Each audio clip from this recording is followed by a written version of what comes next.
In today's episode, there were two major details that I'm really disappointed were left out, and on top of that, I think one of them is a huge mistake. It honestly surprises me that the anime made it, considering it is supervised and supported by the author of the series. That and other details will be covered in today's cut content video. But before we begin, a big thank you to the new channel members. A huge thanks to Novita Rionis, Elicerda, Elmat, Danta Chano, Mago, Carlos, Fired, Neoyel, and Dartrix, who seems to be a Pokemon fan. Thank you all for the support. I'd like to say more, but there are more and more of you every time, so I have to speed things up. As for my English channel, thanks to the Shalafan, Tolga, and Nice Style. Thank you all very, very much. Now then, let's get started. Welcome to Everything Omitted from Episode 9 of Re-Zero Season 4.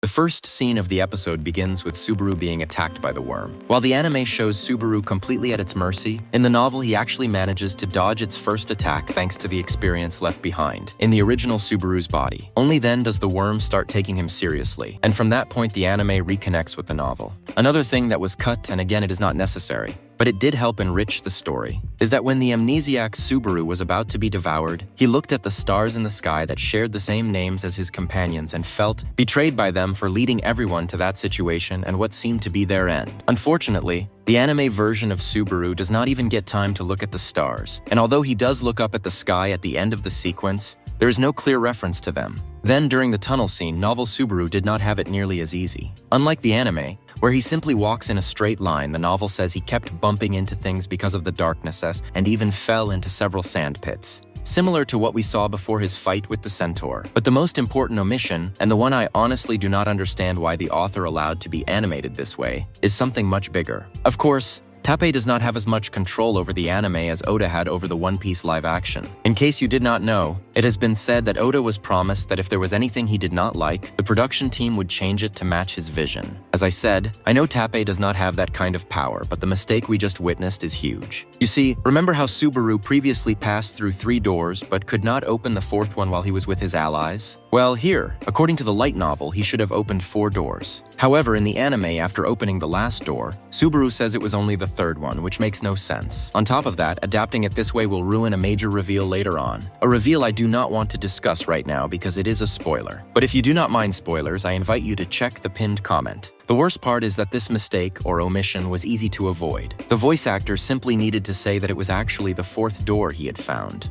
Anyway, I hope this is just a subtitle mistake and not a script error. Later, during the Aura monster scene, nothing truly important was omitted. Sure, a few of Subaru's thoughts about how his power would help him kill his enemies were removed, but honestly, you can figure that out just by watching him walk up the stairs like a complete maniac. If you ask for my opinion on how the Aura monster section was adapted, I'm actually very happy they focused on Subaru's negative thoughts and desperation instead of treating it like some silly TikTok edit trying to show how dangerous he is. Then, while I enjoyed how brutally they showed the remains of his companions, it is also true that some details that enriched the moment were lost. For example, the novel mentions that the bodies were partially covered with white cloth, almost as if someone had taken the time to cover the fallen as part of a funeral. Another detail that made me laugh is that the novel clarifies that although Anastasia was dead, she did not actually die with her limbs scattered all over the staircase. It seems the animator that day really hated Anna and gave her a much more gruesome death than she actually had, but I'm not complaining. What I would complain about is that I still had a tiny bit of hope that they would show Amelia's fate.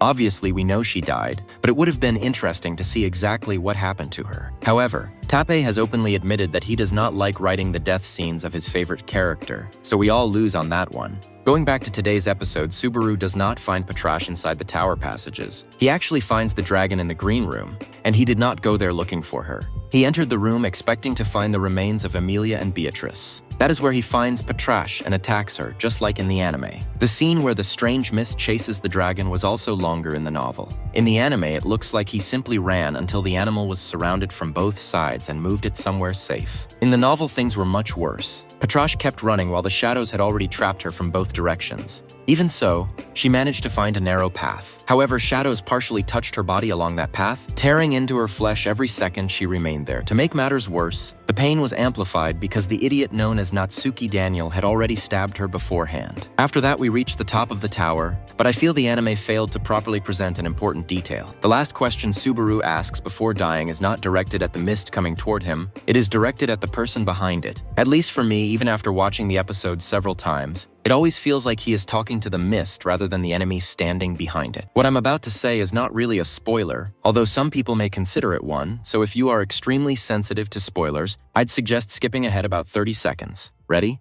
Let's continue.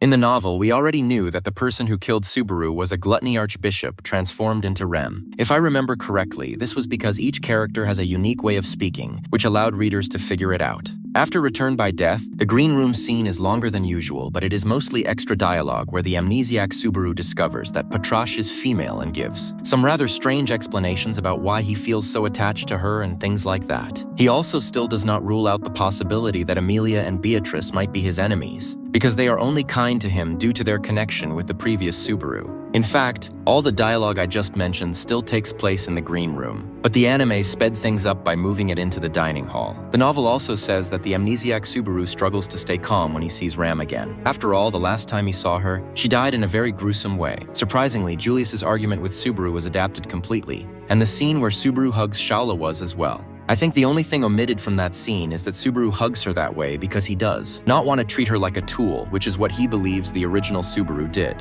After that, his conversation with Meili was adapted in full, and the only thing omitted from the hanging scene were a few lines where the amnesiac Subaru talks about trying every first aid technique he had seen on television, along with a mention that he vomits because of how disgusting the situation is. Honestly, as a YouTuber who covers cut content, this episode was not particularly rich in omitted material, and that is because it only adapted about 55 pages of the novel. I know I should be happy that not much was cut, but if you noticed how short this video is, that is the reason. The good news is that there are still almost 120 pages left to adapt from Volume 23, and it seems the anime is moving at a moderate pace rather than rushing through things, which should help preserve some great moments that still need to be animated. As for my opinion on the episode, I have mixed feelings.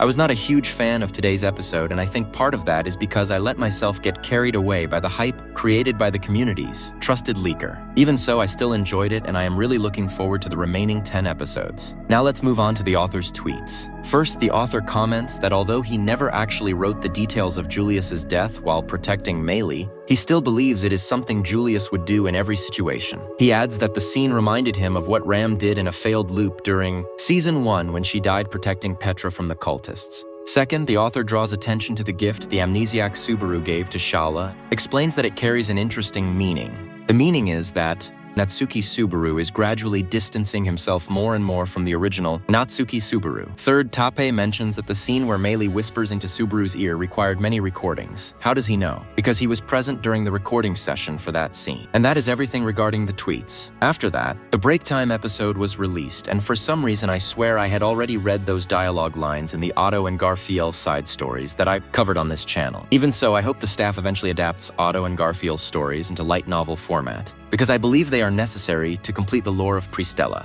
And that is all for today. I know this was a short video, but as I always say, my job is to cover what was omitted, and if there is not much omitted material, then the video will naturally be shorter. Either way, thank you for watching, and I would appreciate it if you left a like and a comment to help support the video through the algorithm.